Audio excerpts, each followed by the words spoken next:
یہ بات تو ایک حقیقت ہے۔ آج الہادی سوچ یہ باور کروانے کے در پہ ہے کہ انسان کا جو ان کے ہاں تھیری آف ایولیوشن ہے، ارتقائی نظریہ ہے، وہ تو یہی ہے کہ انسان ایک بندر تھا، بن مانس ہوا اور پھر وہ ایک اس کی جدید شکل میں آ گیا اور ارتقائی مراحل سے گزرنے کے بعد آج یہ شیپ وہ اختیار کر چکا ہے۔ بڑا بھی وہ ماننے کے لیے آئیں، وہ ڈارون کی تھیری میں ہوں یا آج کی جو ماڈرنزم کے سارے قائلین ہیں ان کی تھیریاں ہوں، تو بڑی بھی حد تک مانیں تو یہ ماننے کے لیے تیار ہیں کہ مین از اے سوشل اینیمل، کہ بندہ ایک معاشی حیوان ہے۔ تو جب بندہ ایک معاشی حیوان ہے تو جس طرح حیوانوں کے اندر کوئی فیملی سسٹم نہیں ہوتا، اس طرح انسانوں میں بھی کوئی فیملی سسٹم نہیں ہونا چاہیے۔ وہ کہتے ہیں کہ آپ نے کبھی دیکھا ہے کہ گھر میں کچن ہو اور بیگم صاحبہ پکا رہی ہوں اور جانور آ رہے ہوں اور بچے آ رہے ہوں تو پھر کھا رہے ہوں، تو کہتے ہیں انسانوں میں بھی یہ سسٹم نہیں ہونا چاہیے۔ جس طرح جانور کے اندر حلال اور حرام کی کوئی تمیز نہیں ہوتی، لافل اینڈ انلافل، یہ کوئی تمیز نہیں ہے، اسی طرح سوشل اینیمل کے اندر بھی کوئی تمیز نہیں ہونی چاہیے۔ یہ ایک ان کا بنیادی مسئلہ ہے، اور اسی بنیاد پر جو مغرب کے رشتے ہیں سارے کے سارے، ان کے اندر ایک الائنس تو ہوتا ہے، لیکن وہ سارے کا سارا یا تو خواہشات نفس پر مبنی ہوتا ہے یا مٹیریلزم اور مادیت پر مبنی ہوتا ہے، جبکہ اسلام اس کے بالکل برعکس حضرت انسان کا نظریہ دیتا ہے۔ ہمارا موقف اسلام کا یہ ہے کہ انسان کو اللہ تعالیٰ نے اشرف المخلوقات بنایا ہے اور ساری کائنات کو اللہ تعالیٰ نے اس کی خدمت پہ لگایا ہے۔ اس کا کام اتنا ہے کہ یہ اپنے رب کی معرفت اور اس کی عبادت کرے، نہ یہ معاشرتی حیوان ہے اور نہ ہی حیوانی نظام اس کی فلاح کا ضامن ہو سکتا ہے۔ اس وقت مجھے اور آپ کو جو اشد ایسے موضوعات کی ضرورت ہے وہ یہ کہ یہاں جتنے بزرگ موجود ہیں ان کی تربیت ان کے والدین نے اس وقت کی باطل قوتوں سے محفوظ رکھنے کے لیے بھرپور کی ہے۔ اب آنے والی نسل کی تربیت کرنے میں ہم سب لوگ تھوڑی کوتاہی کر رہے ہیں۔ یہی وجہ ہے کہ یہ جو باطل ہے یا اینٹی اسلام قوتیں ہیں یہ آج کی نہیں ہیں، یہ تو ہر دور میں ہے۔ اقبال نے وہ بات کی کہ ستیزہ کار رہا ہے ازل سے تا امروز، کہ یہ تو شروع سے قصہ آ رہا ہے۔ ایک طرف شرار بولہبی ہے اور وہ اپنا کام کرتی ہے ہر دور میں۔ یہی وجہ ہے کہ ہمارے آباء نے، بڑوں نے جب کوشش کیا تو پہلے دور میں بھی کیپٹلزم آپ نے دیکھا بڑا زور رہا، کمیونزم آپ نے دیکھا بڑوں نے بڑا زور اس کا رہا ہے، لیکن اس طرح نوجوان کو خراب نہیں کیا جس طرح آج نئی شیپ میں لبرلزم آ کے کر رہا ہے، سیکولرزم آ کے کر رہا ہے، ایتھیزم آ کے کر رہا ہے، فیمنزم کر رہا ہے۔ یعنی یہ جتنے نظام ہیں ان کے فوکس بھی جدا جدا ہیں۔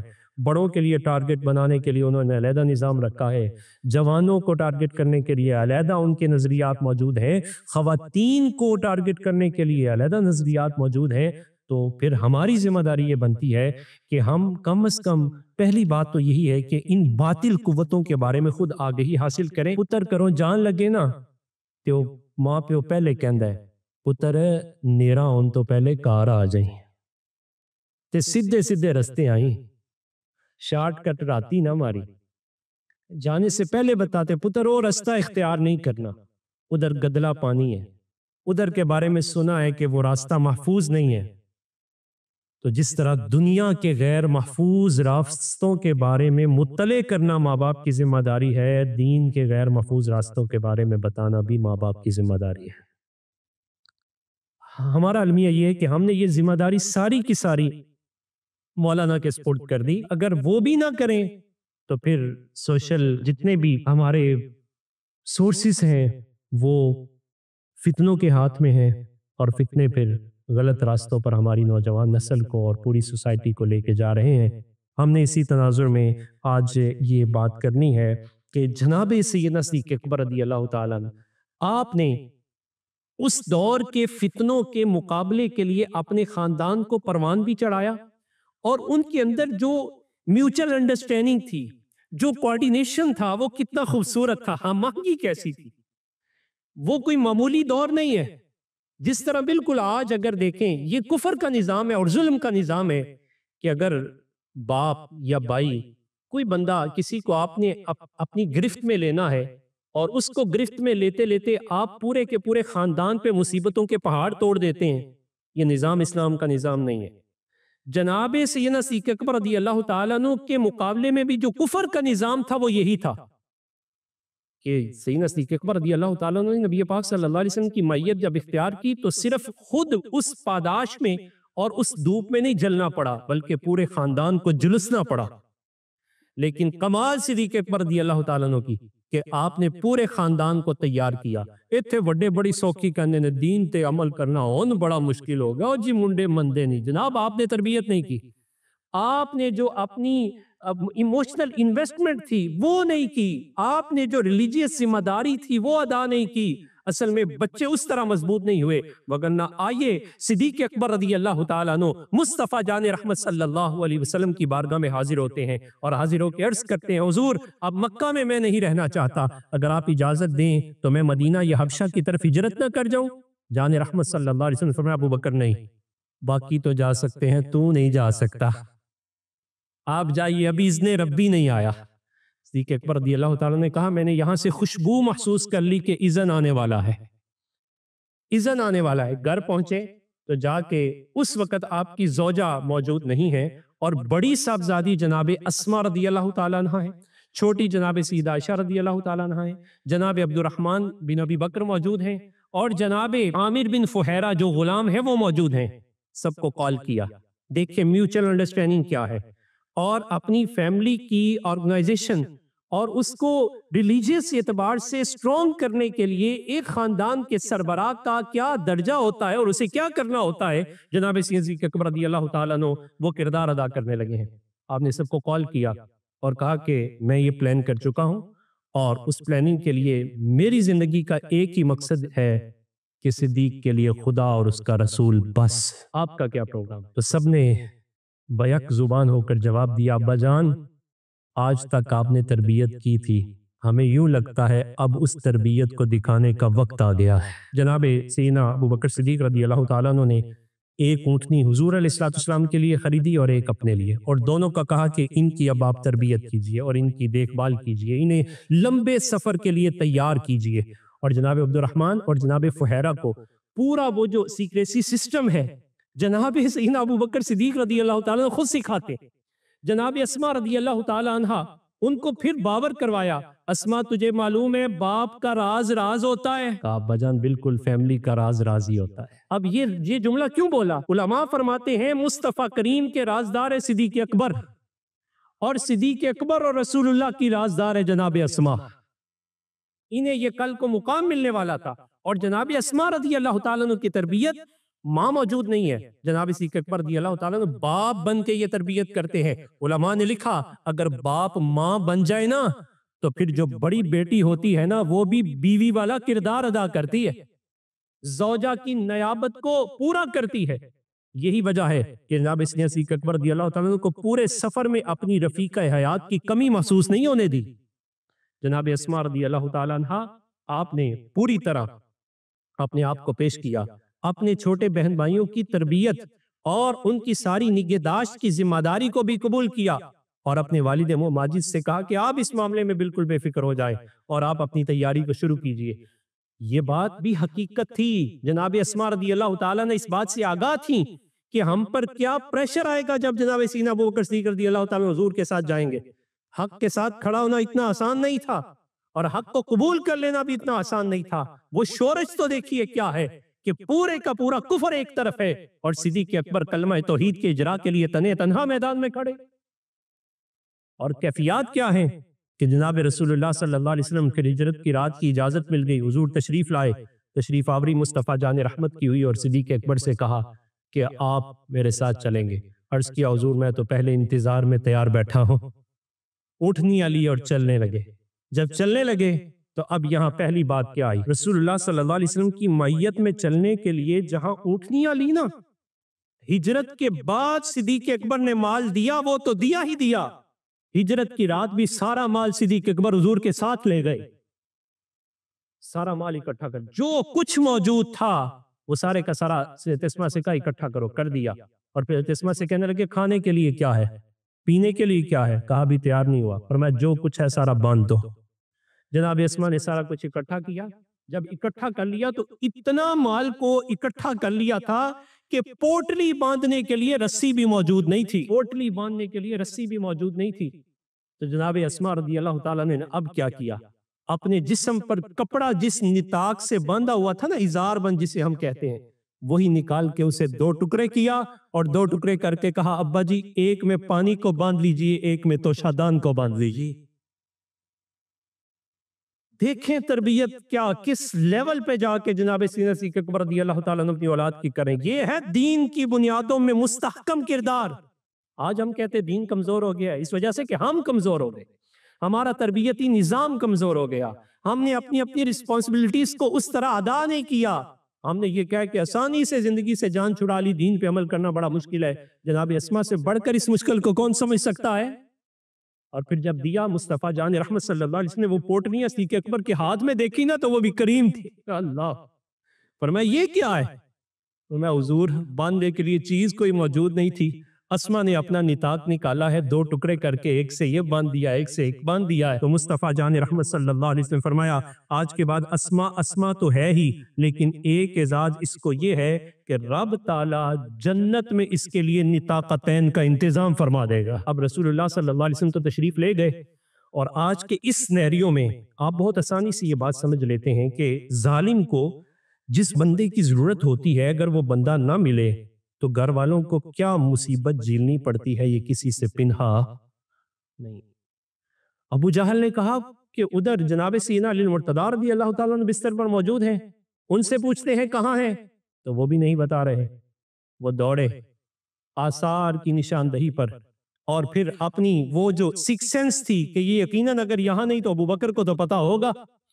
پتا چلا ابو جہل بھی کیوں نہیں تھا زمانے کا، وہ جانتا تھا کہ رسول اللہ کا راز اگر کوئی جانتا ہے تو صدیق اکبر ہی جانتا ہے۔ صدیق اکبر رضی اللہ تعالیٰ عنہ کے دروازے پر آئے، اور آنے کی کیفیات کیا ہے، پوری فورسز ساتھ تھی۔ ان کی کیفیات کو ذرا سماعت کیجئے گا۔ امام ذہبی علیہ رحمہ نے سیر اعلام النبلاء میں اسے لکھا کہ ان اسماء قالت اتا ابو جہل فی نفر، کہ ابو جہل میرے دروازے پر پوری فورس لے کر آ گیا۔ فخرجت الیہم، میں نے دروازہ کھولا، فقالوا این ابوک، تو مجھے کہنے لگا آپ کے بابا کہاں ہیں؟ تو میں نے انہیں کہا قلت لا ادری، مجھے تو معلوم نہیں ہے وہ کہاں ہے۔ تو جب میں نے یہ کہا فرفع ابو جہل یدہ ولطم خدی لطمتا شدیدتا، تو ابو جہل نے اپنے ہاتھ اٹھائے اور یہ نہیں دیکھا کہ ہاتھ کہاں لگ رہے ہیں۔ یہ پہلی آزمائش تھی جناب اسماء پر آئی، تھپڑ رسید کیے جس سے، اور جناب اسماء رضی اللہ تعالیٰ نے پوری استقامت کے ساتھ اب دکھانا تھا کہ اسماء صرف اپنے باپ کی رازدار نہیں ہے، یہ رسول اللہ کی بھی رازدار ہے۔ اس راز کی حفاظت کی، کوئی بات نہیں کی۔ یہ فزیکل ٹارچر تھا، یہ جسمانی ریمانڈ تھا جو ابو جہل نے کیا جناب اسماء کا۔ اب ادھر دیکھیے جوڈیشل ریمانڈ کیا ہوتا ہے، مینٹل ٹارچر ہے وہ کیا ہوتا ہے۔ واپس گئے اور ابو قحافہ کے پاس چلے گئے جو جناب ابو بکر صدیق رضی اللہ تعالیٰ عنہ کے والد ماجد ہیں، اور ابھی یہ ایمان نہیں لے کے آئے۔ ابو قحافہ کو جا کے کہنے لگے آپ کا بیٹا، اور وہ چلے گئے۔ قریش کی تو ناک کٹ گئی، جو انہوں نے ایموشنلی بلیک میل ان کو کرنا تھا جس انداز سے کیا، اور کرنے کے بعد جب انہیں برانگیختہ کر دیا تو ابو قحافہ پوری جلالیت کے ساتھ جناب سیدنا صدیق اکبر رضی اللہ تعالیٰ عنہ کے گھر میں آئے۔ اب یہاں مینٹلی ٹارچر شروع ہونے لگا۔ جناب اسماء کو خطاب کیا، اور دادا پوتی کو جب خطاب کرتا ہے تو نرمی ہوتی ہے، یہاں ساری نرمیاں ختم۔ ابو قحافہ جناب اسماء کو خطاب کرتا ہے، جناب اسماء خود کہتی ہیں کہ کیا ہوا۔ ان اسماء بنت ابی بکر قالت لما خرج رسول اللہ صلی اللہ علیہ وسلم وخرج معه ابو بکر احتمل ابو بکر ماله كله معه 5000 درہم او 6000 درہم۔ کہتی ہیں کہ جب نبی علیہ الصلوۃ والسلام تشریف لے جانے لگے تو میرے ابا جان کو یہ شرف ملا کہ میرے ابا جان بھی رسول اللہ کی میت میں چلے گئے، اور میرے ابا جان جب جانے لگے نا تو میرے ابا جان نے پورے کے پورے گھر کا مال اکٹھا کیا، جس کی اس وقت مالیت 5000 یا 6000 درہم تھی، سارا ساتھ لے لیا۔ جناب اسماء فرما رہی ہے سارا لے لیا۔ فرماتی ہیں فدخل علینا جدی ابو قحافہ، فرماتی جب یہ چلے گئے تو دادا آ گئے، اور دادا نے آ کے فوراً ہمارے اوپر جبر شروع کیا. فقط ذہب بصرہ، اور دادا کی کیفیت یہ ہے کہ دادا نابینا تھے. انہوں نے کہا فقال واللہ انی لا اراہ قد فجعکم بمالی ما نفسی. کدھر گیا تمہارا باپ؟ اس نے تو مجھے میری ذات اپنی نفس سے جان سے بھی تکلیف پہنچائی ہے کہ ایمان لے آیا ہے، اور نے مال سے بھی مجھے بڑی تکلیف پہنچائی ہے، سارا مال بھی لے گیا ہے. اب جناب اسما کیا جواب دیتی ہے؟ یہ ہے باپ کی تربیت. قلت کلا، میں نے کہا دادا جان آپ کو کس نے کہا ہے سب کچھ لے گئے ہیں؟ قد ترک لنا خیرا کثیرا، کائنات کی جو بلائی تھی باپ نے ہماری گود میں ڈالی ہوئی ہے. اب یہ بلائی کیا ہے جو گود میں ڈالی ہے؟ یہ تربیت ہے، یہ بہترین تربیت ہے، یہ وہ بہترین نبی پاک صلی اللہ علیہ وسلم کی محبت ہے، اللہ تعالیٰ کی محبت ہے، اللہ اور اس کے رسول کے راستے میں ڈٹ جانے کا جذبہ ہے، دین پر استقامت کا جذبہ ہے، اور مصیبت کے موقع پر پھر بھی اللہ اللہ اور رسول اللہ صلی اللہ علیہ وسلم کی معیت کے اعلان کا نظریہ ہے، اور مصطفیٰ جان رحمت اور دین کی خاطر سب کچھ قربان کرنے کا جذبہ ہے جو ڈالا. اور اسے کیا کہا؟ بڑی خندہ پیشانی سے کہا کلا، ایسی بات آپ کو کس نے کہہ دی؟ قد ترک لنا خیرا کثیرا، انہوں نے تو سر خیر ہماری جولی میں ڈالی ہوئی. اب ذرا جو قربانیاں دے تو پھر کریم بھی کریم ہے نا. یہ جناب اسما رضی اللہ تعالی عنہ، ان کا ہجرت کر کے چلے گئے تو مہاجرین جب گئے تو مہاجر تو سارا کچھ یہاں چھوڑ گئے تھے، سب کچھ یہاں چھوڑ گئے. انہی میں سے نبی پاک صلی اللہ علیہ وسلم کے چچا زاد کزن جناب زبیر بن عوام ہیں. جناب زبیر بن عوام مدینہ پاک میں پہنچے، اور ادھر جناب اسما رضی اللہ تعالیٰ عنہ بھی مدینہ پاک میں پہنچ گئیں. تو مصطفیٰ جان رحمت صلی اللہ علیہ وسلم سے جناب صدیق اکبر رضی اللہ تعالیٰ نے عرض کیا کہ حضور میں ان کا نکاح کرنا چاہتا ہوں. تو نبی علیہ الصلوۃ والسلام نے اس نکاح کے لیے خود جو رغبت دلائی، فرمایا زبیر بن عوام سے نکاح کر دیجیے. صدیق فوراً رضامندی کا اظہار کیا اور خوش ہوئے. جناب زبیر بن عوام رضی اللہ تعالیٰ عنہ کی کیفیت یہ ہے کہ اسما تو پلی بڑی ہیں صدیق اکبر کی گود میں، اور صدیق اکبر رضی اللہ تعالیٰ عنہ مکہ میں ان کی کیفیت یہ ہے کہ ابن دغنا جو مکہ کی چیمبر کا ہیڈ ہے وہ ان کے بارے میں یہ کہتا ہے لا یخرج ولا یخرج، آپ جیسے بندے کو کہیں جانا نہیں چاہیے ورنہ پوری ملکی معیشت دھڑام گر جائے گی. اتنے دانا، اتنے زیرک اور اتنی انویسٹمنٹ اس معاشرے کے اندر موجود تھی اور معاشرے کی فلاح کے لیے موجود تھی. ابن دغنا نے یہ جملہ اس وجہ سے کہا، ابن دغنا کہتے ہیں یہاں تاجر تجارت کرتے ہیں لیکن سیلف انٹرسٹ کے لیے. صدیق کا اعزاز یہ ہے کہ یہ اپنی ذات کے لیے نہیں، یہ مخلوق کے لیے تجارت کرتا ہے. اس وجہ سے اس کا نفع بھی بڑا بابرکت ہوتا ہے اور بڑا کثیر ہوتا ہے. جناب سیدنا صدیق اکبر رضی اللہ تعالیٰ عنہ ناز و نام میں پلی ہوئی ہے جناب اسما رضی اللہ تعالیٰ عنہ. امتحانات پہ امتحانات ہے. ذرا بھی آج ارینج میرج کرنا کتنا مشکل ہو گیا. ماں باپ کے سامنے یہ جملہ کہنا ایک فیشن بن گیا. ماں باپ تو انو کی پتا تسی تے زندگی گزار لی، زندگی تے میں نگانی. یہ ہے وہ تہذیبی خلا، اور یہ تھی وہ مغرب کی انویسٹمنٹ کہ جو اس نے اس نئی نسل پر کی اور رشتے کاٹے. جناب اس نے صدیق اکبر نے تربیت جو کی ہوئی تھی، کہا ابا جان جو آپ کا فیصلہ، اور پھر میرے لیے تو اعزاز ہے رسول اللہ نے یہ فیصلہ فرمایا ہے. ہم تو شادی میں ویسے ہی حضور کے فرمان کو بھول ہی جاتے ہیں. نکاح ہماری تہذیب کو کتنا تباہ کر رہا ہے. جس نکاح نے آباد کرنا تھا، مقدس ترین رشتہ اس زمین پر جو پہلا وجود میں آیا وہ میاں بیوی کا رشتہ ہے، ہم نے اس کی تقدیس کو کتنا پامال کر دیا. کون اس کا ذمہ دار ہے اور کون اسے تبدیل کرے گا؟ کب ہم اویئرنیس اختیار کرتے ہوئے حقیقی اسلامی زندگی میں قدم رکھیں گے؟ جناب اسما رضی اللہ تعالیٰ نے سورہ تسلیم خم کیا. معلوم تھا کہ زبیر بن عوام کے پاس کچھ نہیں ہے.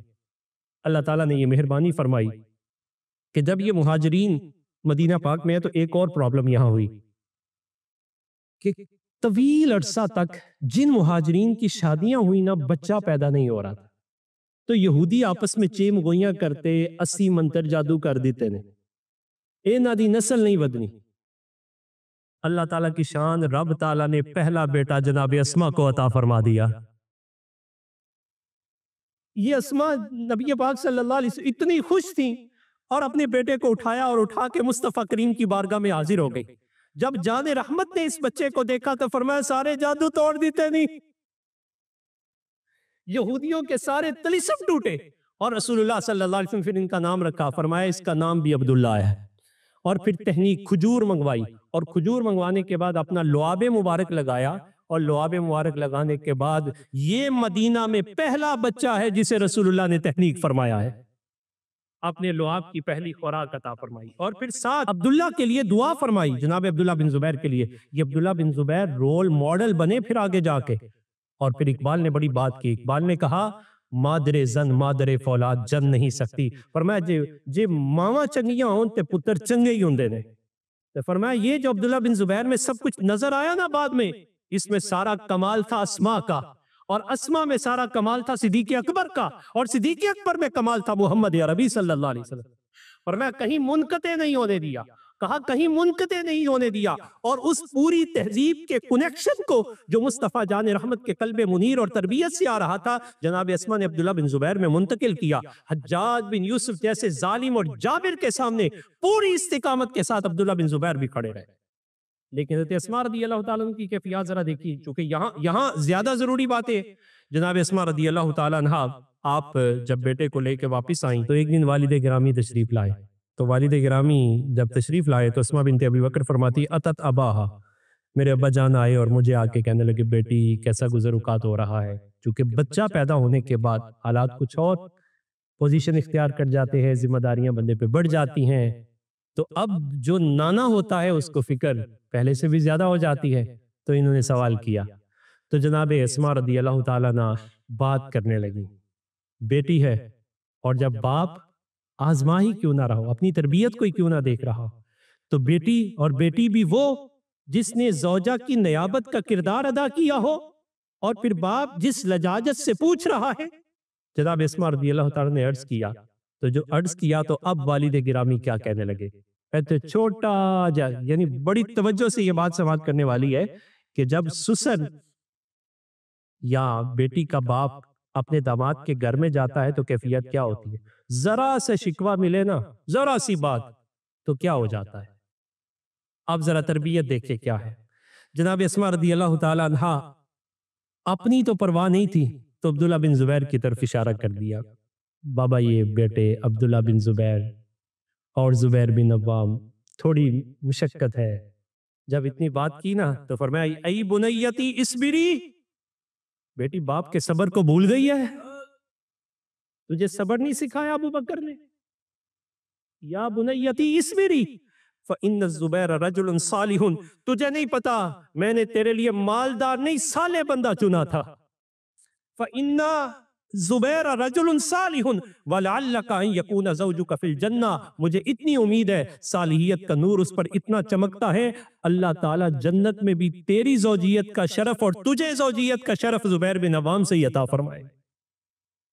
اتنا مستحکم کر دیا. واپس آگے جب واپس آئے اب جناب اسما نے اس تربیت کی جھلک کیسے دکھائی. اپنے بیٹے جناب عبداللہ بن زبیر کو اٹھاتی اور اٹھانے کے بعد عبداللہ بن زبیر رضی اللہ تعالیٰ عنہ کو یہ کہا کرتی عبداللہ بن زبیر آپ تو بڑے مالدار ہیں، میرا پتر مالدار پتر، میرا مالدار پتر، میرا شہزادہ پتر. عبداللہ بن زبیر بڑے ہوئے تو اماں جان سے ایک سوال کیا، اماں جان یہ جو آپ مجھے لوڑی دیتی ہیں بڑا مالدار بڑا مالدار، بظاہراً تو مال نہیں ہے، تو یہ آپ کیوں کہتی ہیں؟ آپ نے پھر تربیت کی، فرمایا میں ظاہری مال کی طرف نہیں دیکھتی، میں تیرے باپ کی نسابت کے مال کی طرف دیکھتی ہوں. وہ عام نہیں ہے، وہ رسول اللہ کے چچا کے بیٹے ہیں. یعنی وہ نسب محمد صلی اللہ علیہ وسلم کی غلامی بڑی چیز ہے، اور خدا یہ یہ دولت بڑی چیز ہے. ہمارے دامن میں رسول اللہ صلی اللہ علیہ وسلم کی وہ نسابت موجود ہے. فرمایا تیرے لیے یہ فخر نہیں ہے تو اسما کا بیٹا ہے، تیرے لیے فخر یہ ہے تو زبیر بن عوام کا بیٹا ہے. تجھے رسول اللہ صلی اللہ علیہ وسلم کی نسابت کا شرف ملا ہے. یہ جناب یہ والدہ دیکھیں، ماں کی تربیت تبھی خوبصورت ہوتی ہے جب باپ نے خوبصورت تربیت کی ہو، باپ نے سارا کچھ سکھایا ہو. وقت کے دامن میں چونکہ گنجائش ہی اتنی موجود ہوتی ہے، میں پریسی کے طور پر یہ بات ضرور عرض کروں گا کہ اس وقت ہماری جو بیسک فاؤنڈیشنز ہیں جو اسلامک فیملی کی وہ انتہائی خستہ حالی کا شکار ہے، اور اسپیشلی ریلیجیسلی بھی اور سوشلی بھی اکنامکلی بھی ہم مختلف فتنوں کا شکار ہو چکے ہیں۔ ان فتنوں سے ہمیں نکلنا ہے، تو نکلنے کے لیے ہمارے پاس تو پوری تاریخ بڑی پڑی ہے، اور کبھی آپ کو موقع ملے تو اسلام کی پہلی فیسیلیٹیٹرز اور وہ لوگ جنہوں نے باقاعدہ علاج معالجے کو دریافت کیا، وہ بھی خاندان صدیق اکبر رضی اللہ تعالیٰ۔ پہلی آرتھوپیڈک سرجن وہ جناب صدیق اکبر رضی اللہ تعالیٰ کا خاندان ہے۔ پہلی باقاعدہ میڈیکل اسپیشلسٹ وہ جناب صدیق اکبر کا خاندان ہے۔ پہلی تشخیص کرنے والی چیزوں کی وہ جناب صدیق اکبر رضی اللہ عنہ۔ یعنی آپ ماڈرن انداز میں بھی ان کو دیکھیں، جس اعتبار سے بھی دیکھیں، مصطفیٰ جان رحمت صلی اللہ علیہ وسلم نے اپنے غلامی کی جماعت کو بڑا خوبصورت تیار فرما کے ماڈل بنا کے ہمارے سامنے پیش کیا ہے۔ کمی صرف یہ ہے کہ ہم ان کے ساتھ جڑ نہیں رہے۔